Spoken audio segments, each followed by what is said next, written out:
men following the general. You're under oath as United States Marines. Have you forgotten that?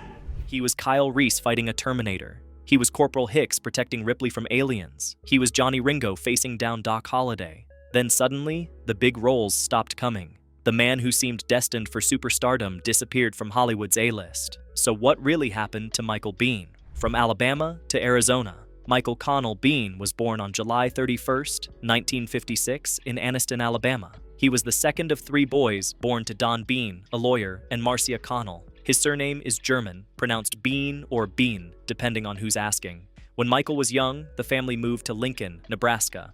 At age 14, they moved again, this time to Lake Havasu City, Arizona. Lake Havasu was where Michael discovered acting. He joined the high school drama club and found something that felt right. He was good at it, good enough to win a drama scholarship to the University of Arizona. He studied there for 2 years, but the pull of Hollywood was too strong.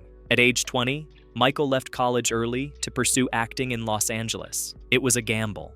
Most young actors who move to Hollywood with dreams never make it. Michael had talent, but talent alone doesn't guarantee anything.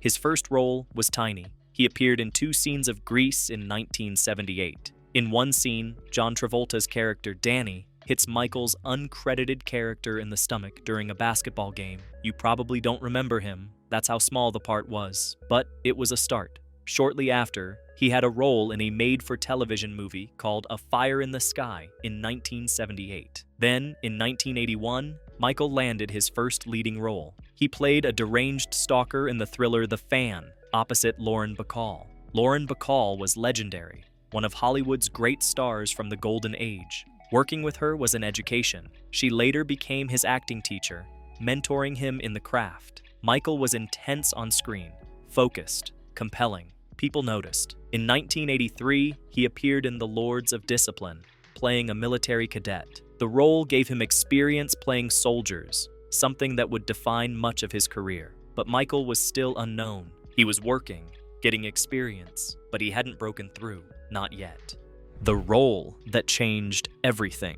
In 1984, everything shifted. Michael auditioned for a science fiction film that nobody expected to be anything special. The film was called The Terminator, directed by a relatively unknown filmmaker named James Cameron. The lead was Arnold Schwarzenegger, an action star but not yet a huge name. The studio budget was just $6.4 million, small even by 1984 standards. Michael almost didn't get the part. At his first audition, he spoke in a southern accent. He'd just come from auditioning for a stage production of Cat on a Hot Tin Roof and hadn't shaken the accent. The producers didn't want Kyle Reese to sound regional. They thought it would limit the character. Michael's agent talked them into giving him another audition.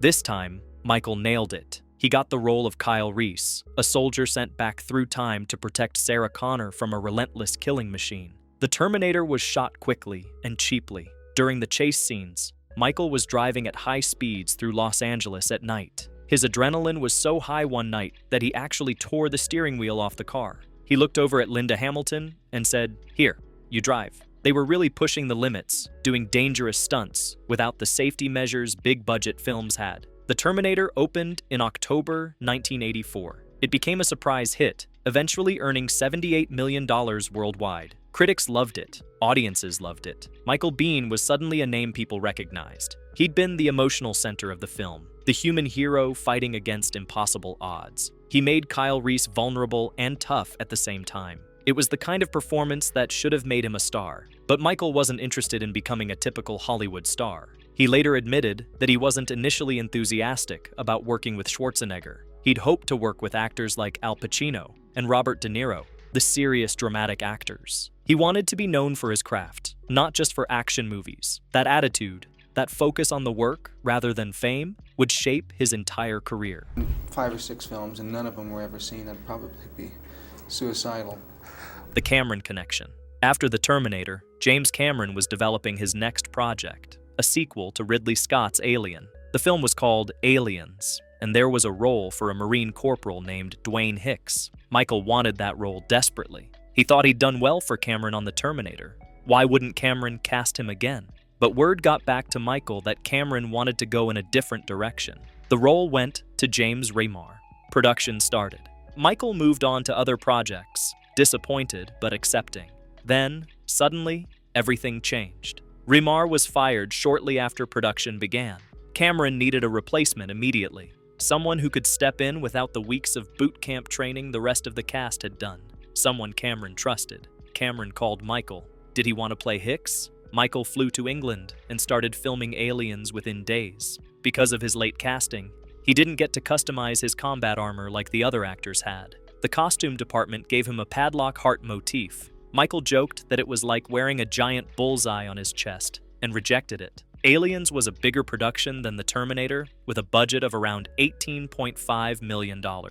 Michael worked opposite Sigourney Weaver, who was reprising her role as Ellen Ripley.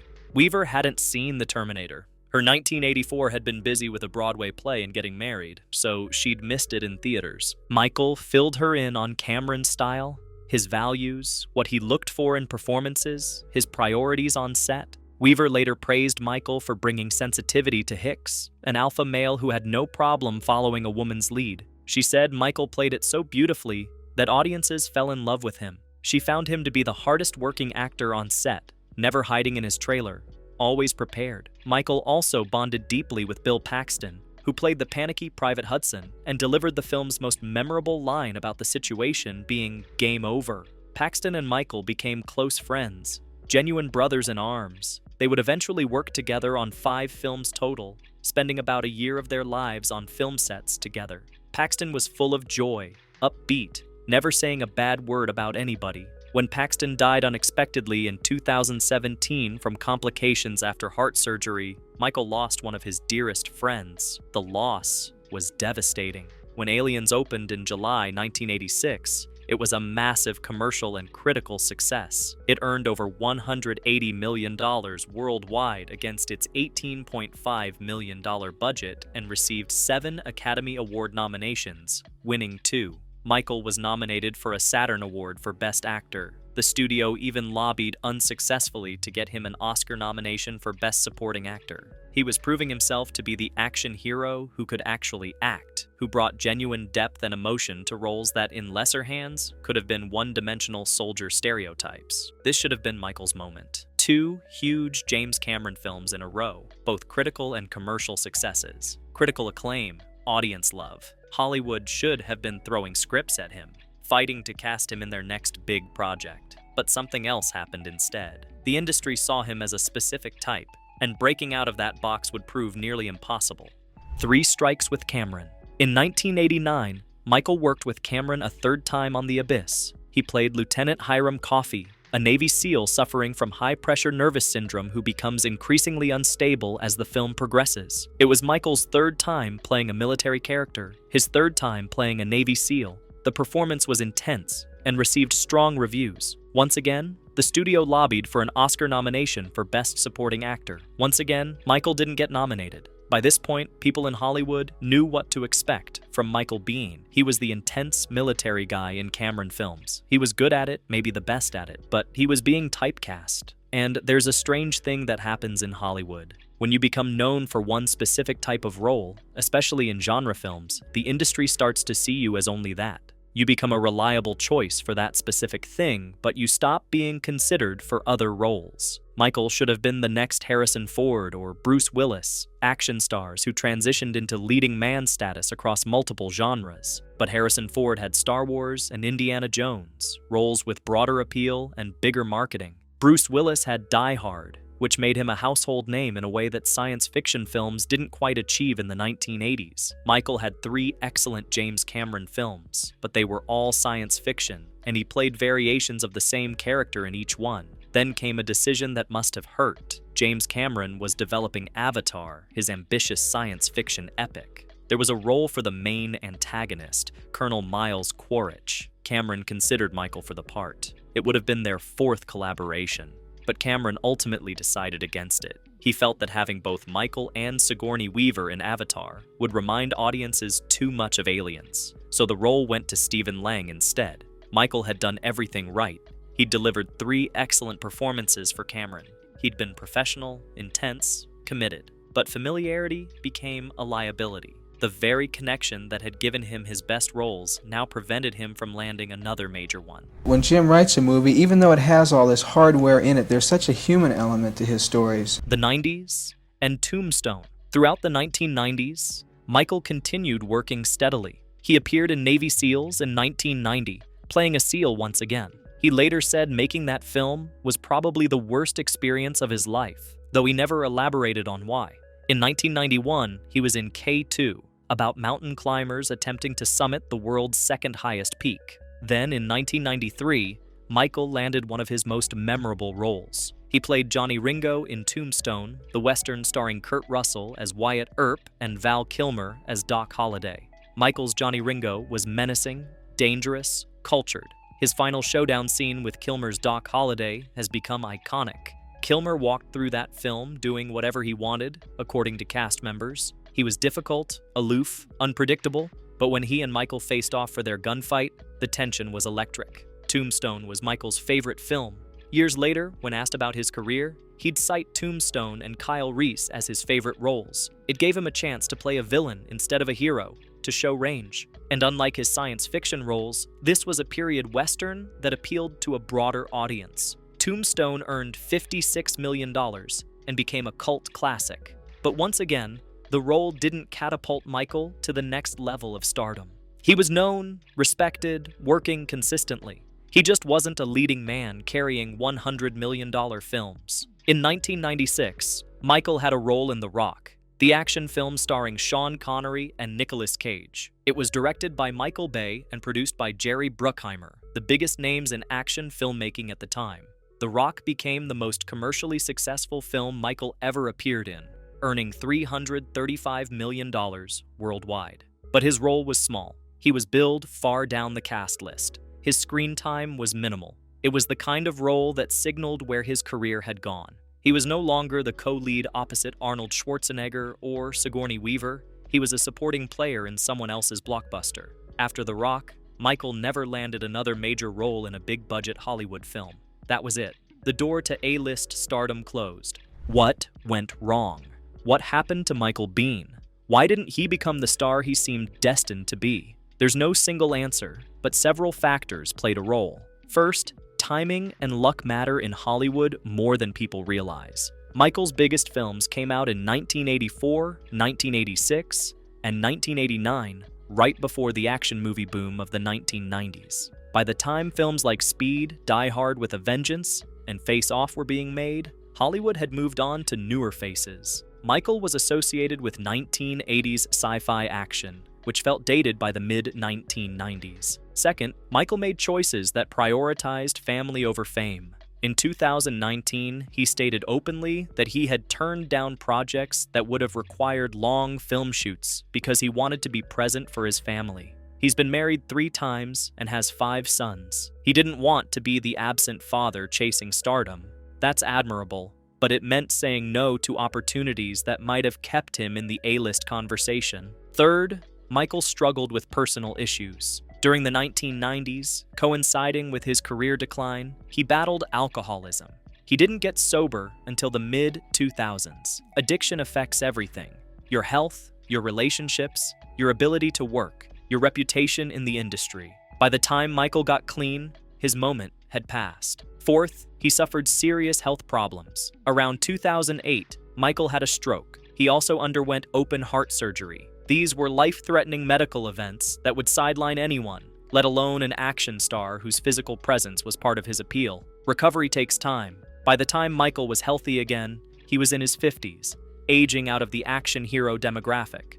It didn't kind of launch me into some special place where I could pick and choose movies. The direct-to-video years. After the late 1990s, Michael's career shifted to low-budget films, direct-to-video releases, and independent projects, films like The Art of War, Clock Stoppers, and numerous others that came and went without much notice. He did voice work for video games like Command & Conquer, Tiberian Sun. He took whatever work came his way. He appeared in 3 television series, all of which were canceled due to low ratings. The Magnificent Seven ran from 1998 to 2000 on CBS. Adventure Inc., a syndicated series, lasted from 2002 to 2003. Hawaii, an NBC series, was canceled in 2004. Michael had gone from movie theaters to television, and even there he couldn't catch a break with audiences. None of this was due to lack of talent or effort. Michael remained the same intense, committed actor he'd always been. But the industry had changed. The roles weren't there. The opportunities had dried up. He was doing the work available to him, which increasingly meant low-budget action films that went straight to DVD. Reinvention and independence. In the 2000s, Michael began reinventing himself. If Hollywood wasn't going to give him the roles he wanted, he'd create them himself. In 2010, he directed his first film, The Blood Bond, shot in China. In 2011, he wrote, directed, and starred in The Victim, a thriller. He'd met actress Jennifer Blanc, and they became partners both professionally and personally. They'd been together since around 2009. Jennifer became his collaborator, his business partner, his anchor. In 2015, they married. Together they formed Biehn Productions, creating their own content and working outside the traditional Hollywood system. Jennifer co-produced and starred in The Victim alongside Michael. They made films on their own terms, with creative control. Were these films blockbusters? No. Did they play in major theaters? Rarely. But they were working, creating, staying active in the industry they loved. On March 21st, 2015, Jennifer gave birth to their son, Dashiell King Biehn. Michael was 58 years old, starting a family again with his fifth son. The return to the franchise. In 2020, something unexpected happened. Michael was cast as the villain Lang in the second season of The Mandalorian, the Star Wars series on Disney+. It was a small role, but it was Star Wars, one of the biggest franchises in entertainment. Audiences got to see Michael Biehn again in a quality production with a massive viewership. In 2022, he appeared in the 11th season of The Walking Dead, playing a character named Ian. Again, these weren't lead roles, but they were visible roles in popular franchises. Michael was back where audiences could see him, reminding people he was still working, still capable, still that same intense presence on screen. He's also voiced his iconic character of Corporal Hicks multiple times in recent years. In the video game Aliens: Colonial Marines, Michael reprised the role. In 2019, he voiced Hicks again for an audio drama adaptation of William Gibson's unproduced Alien 3 script, released by Audible. Fans who loved him in Aliens could hear him return to the character that made him famous. These weren't huge paydays. They weren't career-redefining moments, but they were Michael connecting with the fans who'd loved his work, giving them what they wanted, staying relevant in the franchises that had defined his career. A curious fact. There's a strange recurring element in Michael's career that fans love pointing out. In every James Cameron film he appeared in, his character gets bitten on the hand. In The Terminator, Sarah Connor bites him. In Aliens, the little girl Newt bites him. In The Abyss, Ed Harris's character bites him. It became a running joke, a trademark of the Biehn-Cameron collaboration. Even Michael joked that this was supposed to be foreshadowing for Cameron's unmade Spider-Man film, where presumably someone would have bitten him once again. You know, you're just so constantly rejected that if I had to deal with somebody else's rejection, at the same time, I think it would be very difficult. What we can learn. Michael Biehn's story isn't a tragedy. He's worked consistently for over 4 decades. He's appeared in iconic films that are still beloved today. He's made a living doing what he loves. He has a family. He survived addiction and serious health issues. He's still acting, still creating, still showing up. But his story is a reminder that Hollywood's success is fragile and unpredictable. You can do everything right and still not become the star everyone expected. Timing matters. Luck matters. The choices you make between career and family matter. Health matters. The business decisions of executives you've never met matter. Michael chose family over fame when those choices conflicted. He chose sobriety over work when he needed to get clean. He chose to keep working in smaller films rather than disappear entirely. Those are the choices of someone who understands that life is bigger than a career, that being present for your children matters more than seeing your name above the title. Today, Michael Biehn is 68 years old. He's still acting occasionally, still married to Jennifer, still living quietly. He attends fan conventions sometimes, meeting the people who grew up watching him fight Terminators and aliens. He's gracious with fans, understanding that those roles meant something to people, that Kyle Reese and Corporal Hicks are characters that generations remember fondly. What really happened to Michael Biehn? He had his moment in the sun. He worked with one of the greatest directors in film history 3 times. He appeared in films that defined a generation of science fiction action. Then, Hollywood moved on, as Hollywood always does, and Michael kept working, kept creating, kept living his life on his own terms. He didn't become the megastar he could have been, but he became something maybe more valuable. A working actor with integrity, a father who showed up for his kids, a man who survived his demons and came out the other side still standing. If you enjoyed learning about what really happened to Michael Biehn, please like and subscribe to our channel for more fascinating stories about your favorite stars.